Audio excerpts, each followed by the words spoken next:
a record of the comparative analysis process.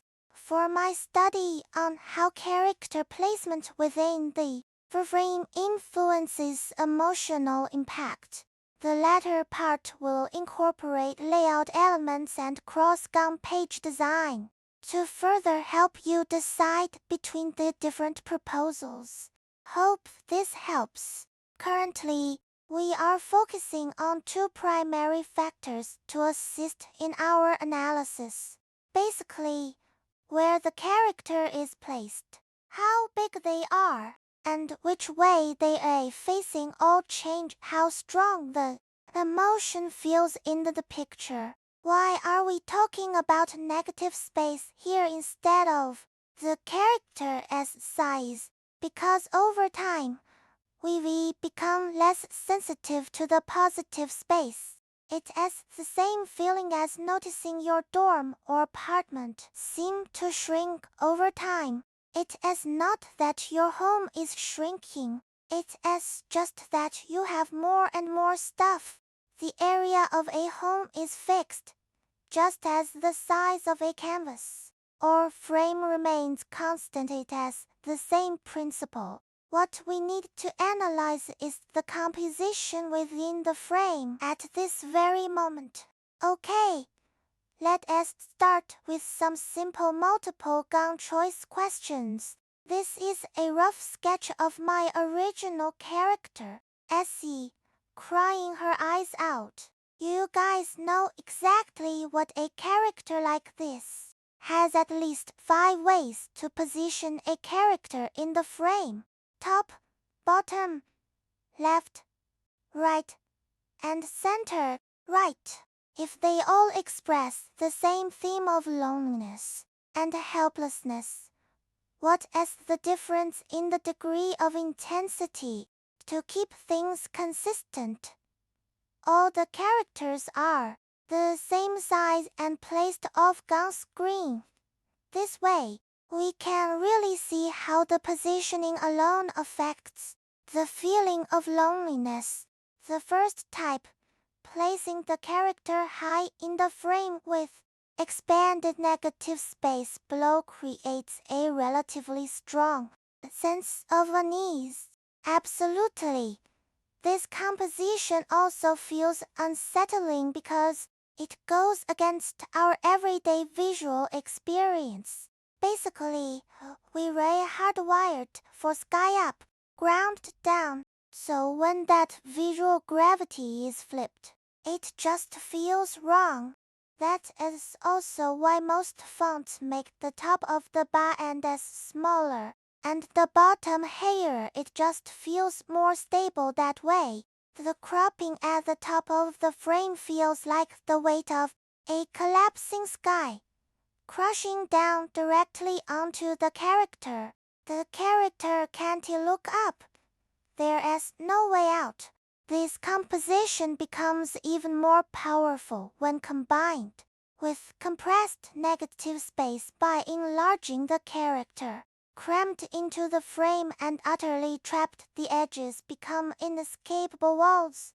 The second type, put the character all the way to one side, leaving a large empty area on the other. It creates a sense of alienation, as if the character has been pushed into a corner by the world.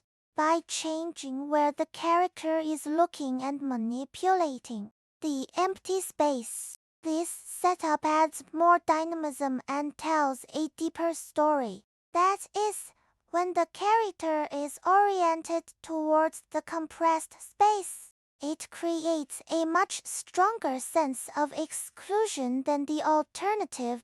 Quick thought: same pose, same direction, but on the left versus right side of the frame does it feel different? The third type, position the character low in the frame, with expanded negative space above them. This lonely feeling makes more intuitive sense to us because it matches how we see the world. Sky feels light and goes up. Ground feels heavy and goes down. It falls within our psychological comfort zone. This type of loneliness is soothing and lingering. Centered composition. Well, this one is pretty self-explanatory. Yeah, it has kinda blend next to those. Does NT really make you feel much? Let us skip it. To summarize, it might be clearer to visualize this with a quadrant chart. Alright, now let us ramp up the difficulty and complexity. If you are planning to illustrate a storyline-driven art book, you'll need to consider the design of layout elements and the causal sequence between images. In the layout design, the viewer's reading sequence creates a sense of priority and order. Exactly the reading sequence, its timeline functions just like the relationship between one shot and the next in a film. Now, we'll weave in a brief narrative moment. On the left page of the spread is a letter from an old friend, written many years later. After reading it, Essie is crying her eyes out. I took those 5 character positions and added negative space changes, meaning I also played with the character's size. So, which option fits the story and the mood we're going for? I am highlighting the left to right narrative flow because, given the above, what will help us decide is the role of the character's orientation. Left and right orientation have distinct roles. Choose based on your story as goal. With the character oriented slightly leftward, a sense of leftward motion is created, strengthening the visual connection to the left page. If she were facing right, however, her visual connection to the left page, the letter would be severed. The narrative logic then shifts to, after reading the letter, she gazes into the unknown distance. The emotional focus has now transitioned. This doesn't align with the emotional presentation I want. That Essie breaks down because of reading the letter. This is a key plot outcome. Simply put, I want it to carry forward the past, not initiate the future. Alright, then I'll continue filtering and make a selection from the remaining 4 options. Now, let us combine this with the emotional quadrant we summarized earlier to guide our selection. I would still rule out option 2, the centered composition. Option 2 is stable and possesses a safe sense of loneliness that aligns with our everyday visual experience.